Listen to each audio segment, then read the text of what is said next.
大家好，我是阿胖，今天分享一个吃好吃饱又特别暖和的懒人一锅出，非常简单。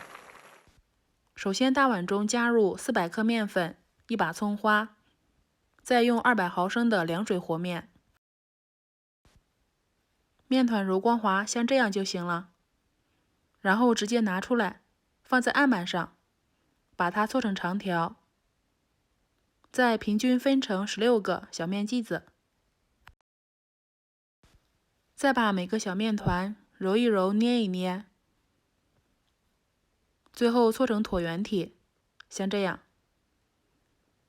盖上盖子，放一边醒着备用。再从隔壁借来1只小公鸡，加入凉水没过鸡肉，再加入姜片、大葱、料酒，焯下血水。水开后撇去浮沫，鸡肉控水捞出，再用流动的热水冲洗一遍，洗干净。锅开小火，倒入油和白砂糖，炒出糖色，下入鸡块，翻炒1分钟左右。接下来加入半勺老抽、1勺生抽、葱姜蒜，继续翻炒。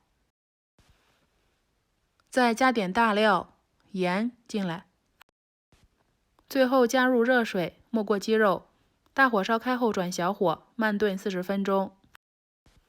这时取出醒好的面团，用擀面杖擀开，粘连时可以抹一点食用油，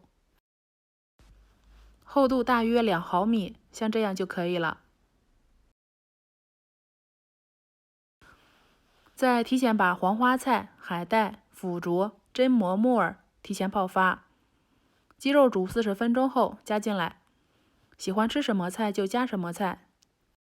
再煮5分钟，把菜干里面的鲜味煮出来，最后加入土豆、粉条、青红辣椒，放上炒好的面片。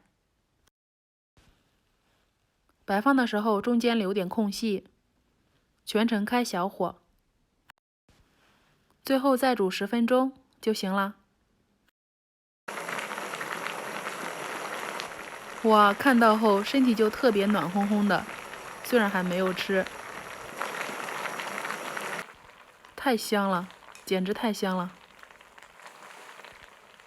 有肉有菜又有饼，真的是懒人一锅出，和这个寒冷的冬天特别配。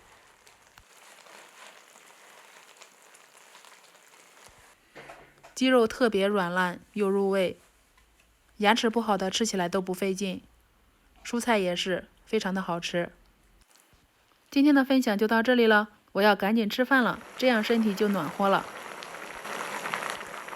做法非常简单，特别适合这个冬天，喜欢的话可以试试哦。谢谢您的观看，喜欢我的视频就关注我吧。